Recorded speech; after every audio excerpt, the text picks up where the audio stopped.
Las noticias del mediodía en Mañanas Blue. Al mediodía nos conectamos con los periodistas del servicio informativo de Blue Radio para que usted sepa lo que está pasando a esta hora en Colombia y en el mundo. En Bogotá continúan los disturbios entre la fuerza pública y encapuchados en la Universidad Nacional. A esta hora permanecen sin operación varias estaciones de Transmilenio y la movilidad está restringida por la calle 26. Así que mucho ojo para cuando vayan a decidir por dónde tomar en la capital. Felipe García.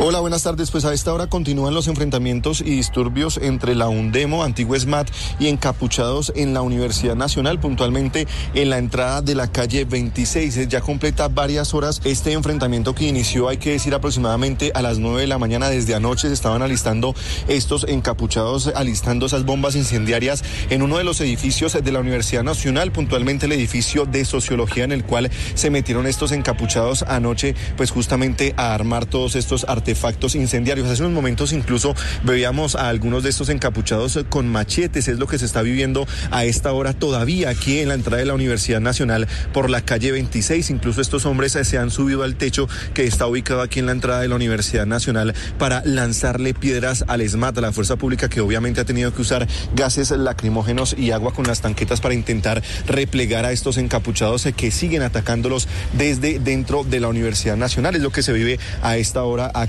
en la carrera 30 en el centro de Bogotá. Gracias, Felipe. Estaremos muy pendientes de la situación allí en la Universidad Nacional y cambiamos de tema porque hay una noticia judicial bien importante y es que el Juzgado Primero Especializado de Bogotá absolvió al excomisionado de paz Luis Carlos Restrepo del delito de peculado por apropiación en el caso muy conocido relacionado con la polémica falsa desmovilización de 62 supuestos guerrilleros del Frente Cacique La Gaitana de la guerrilla de las FARC. Juan Esteban Quintero. Eslobodan, buenas tardes. La defensa de Luis Carlos Restrepo recordó que el proceso comenzó en febrero de 2011 cuando los medios revelaron que la Fiscalía bajo la dirección de Vivian Morales investigaba una posible falsa desmovilización. La noticia generó un fuerte impacto mediático y esas presiones terminaron en una orden de captura en 2012 contra este funcionario. A pesar de varios intentos, Interpol nunca accedió a emitir una circular roja en su contra. Las acusaciones se basaban en que Restrepo habría aceptado sin verificación el listado de desmovilizados, desconociendo, según la Fiscalía, su deber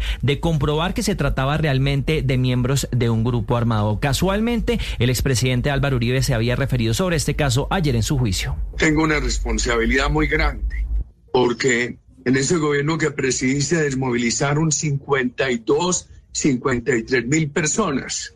Toda la oposición de izquierda empezó a tener seguridad por la desmovilización que mi gobierno hizo de los paramilitares.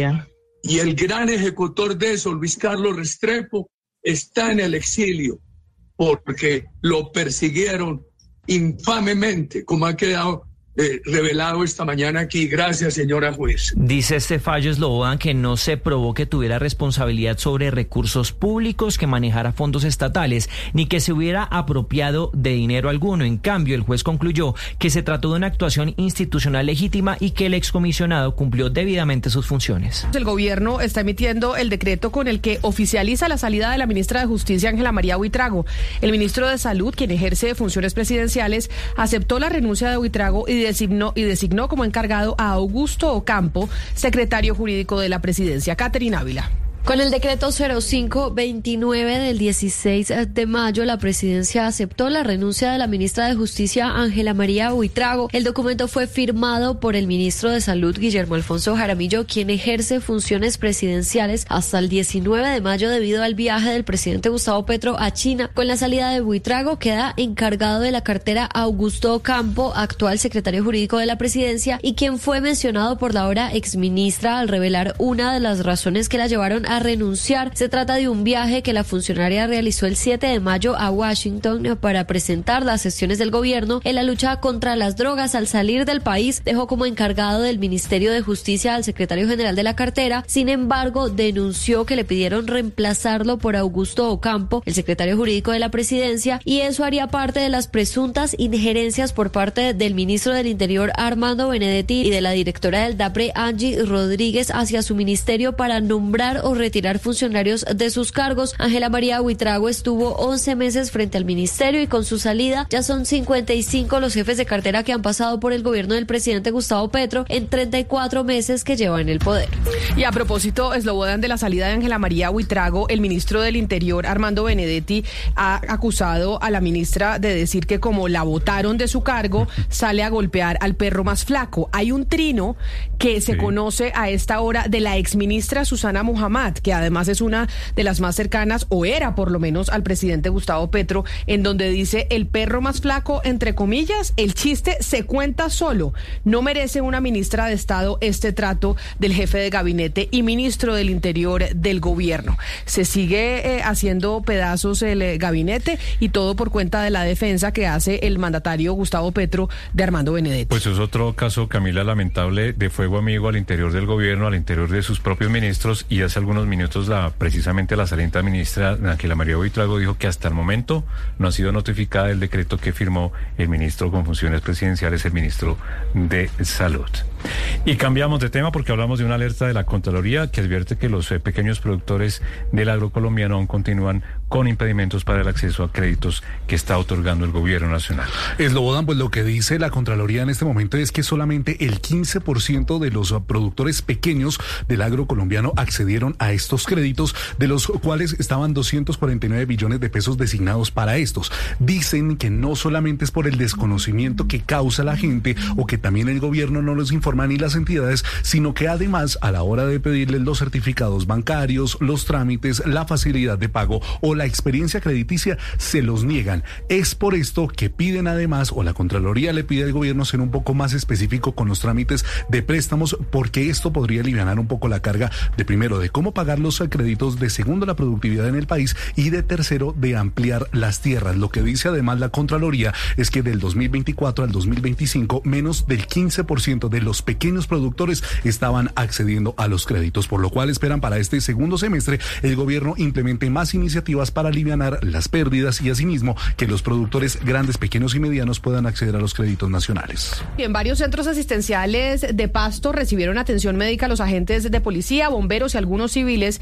que resultaron heridos con quemaduras de 1 y 2 grados después de esta historia tenebrosa de un hombre que activó un cilindro de gas en una vivienda por temas de celos con su pareja. Winston Viracachá. El hecho se presentó en el barrio San Carlos, en un populoso sector de la ciudad de Pasto, en donde un hombre cegado por los celos atentó contra la vida de su pareja. De acuerdo a las primeras informaciones, 12 personas resultaron heridas con quemaduras de primero y segundo grado. Coronel Neider Zapata, comandante de la Policía Metropolitana encargado. Una vez adentro, este sujeto acciona el cilindro de gas con un encendedor eléctrico, causándole la herida a 6 policías, a 3 miembros del cuerpo de bomberos y a 3 personas civiles, de las cuales se encuentran en los centros asistenciales prestándoles la atención primaria de servicios médicos. Las autoridades a esta hora investigan los móviles que produjeron este ataque de celos de esta persona, quien inmediatamente fue capturada.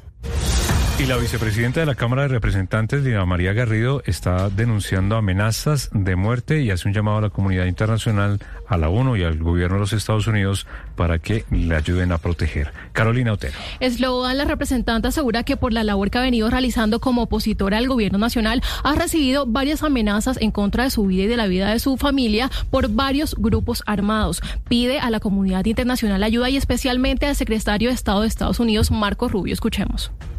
Y la cuarta fue ayer por parte de las FARC, en la que me citan hoy a las 2 de la tarde a consejo de guerra. También han hecho llamadas por videollamada intentando notificarme. Añade Slobodan que, aunque ha pedido protección al gobierno nacional y a la UNP, no ha recibido respuestas para fortalecer la seguridad ni a ella ni a su familia. Por el contrario, asegura que le han debilitado pues todo su esquema de seguridad. Y la alcaldía de Cali anunció un plan de choque ante el incremento de los homicidios. Lina Vera.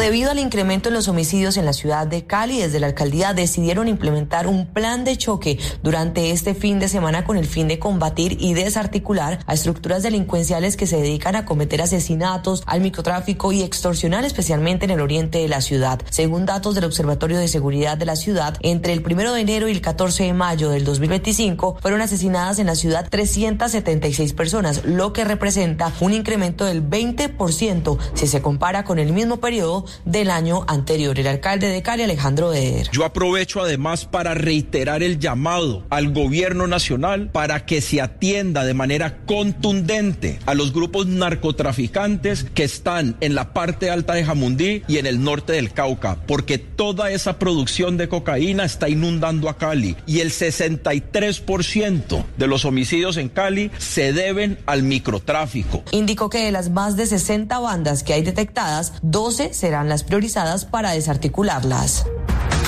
La noticia internacional. En el mundo, Rusia y Ucrania finalizaron la reunión en Estambul. Esto duró 1 hora y 45 minutos, ni siquiera alcanzó a las 2, con la mediación de Turquía, en la que ha sido el primer encuentro entre ambas delegaciones desde el inicio de la invasión rusa en el 2022. La reunión, en la que han participado delegaciones de ambos países, perseguía el objetivo de encontrar una salida negociada a esta guerra. Estamos satisfechos con los resultados de las conversaciones, dijo la delegación rusa, que es de segundo nivel. Además, ambas partes acordaron continuar estas conversaciones más adelante, no le pusieron fecha, así como el intercambio de 1.000 prisioneros por bando. El presidente ucraniano Volodymyr Zelensky no participó del encuentro en Turquía, alcanzó a viajar, pero le tocó devolverse tras el desplante de Vladimir Putin y lamentó que el presidente ruso no haya accedido a negociar en Estambul. Luego, Zelensky llamó a Trump y le pidió aprobar nuevas sanciones contra Rusia si Putin no aceptaba una tregua. Desde Rusia, tanto su canciller como la portavoz del Kremlin han dicho que Zelensky es una farsa, patético, payaso y desgraciado,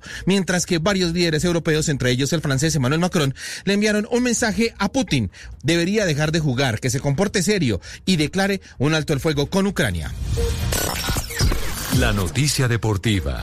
La etapa número 7 del Giro de Italia tuvo 168 kilómetros, 3.500 metros de desnivel y la primera llegada en alto de esta edición 108 del Giro de Italia. Se dio un espectáculo especial en los últimos 3 kilómetros entre los hombres de clasificación general y escaladores. Allí atacó primero Antonio Tiberi, corredor del Bahrein, respondió a su ataque Egan Bernal, que mostró una gran condición, cerró el hueco Egan y luego Egan propuso. Le faltaron algunos metros para poder levantar los brazos y celebrar una victoria en el Giro, porque fue superado por el español Juan Ayuso y por el mexicano del Toro, ambos del UAE, que hicieron el 1-2 en la etapa y Egan se metió en la tercera posición. Podio en la etapa después de todo lo que ha sido su proceso de recuperación y mostrando unas condiciones importantes hoy. Primož Roglič es el nuevo líder, Pedersen entregó la camiseta rosa y Roglič, que fue cuarto en la etapa, que no alcanzó bonificación, es el nuevo líder por solo 4 segundos sobre Ayuso. Entre el primero y el puesto 15 de la general hay apenas 47 segundos. Esto quiere decir que el Giro está abierto y que habrá carrera a partir de hoy. Mañana etapa de alta montaña, pero sin llegada en alto, donde seguramente la fuga, si se conforma con grandes escaladores, podría tener buen final. El ciclismo con John Jaime Osorio en Blue Radio.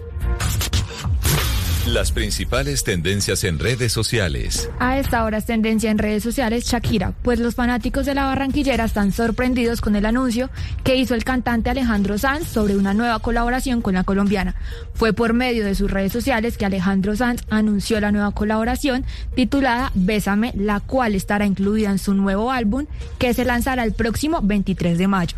Además, en el mismo anuncio, el cantante también reveló una nueva colaboración con el colombiano Manuel Turizo, titulada ¿Cómo sería? Esta y más tendencias en BluRadio.com. Boombox.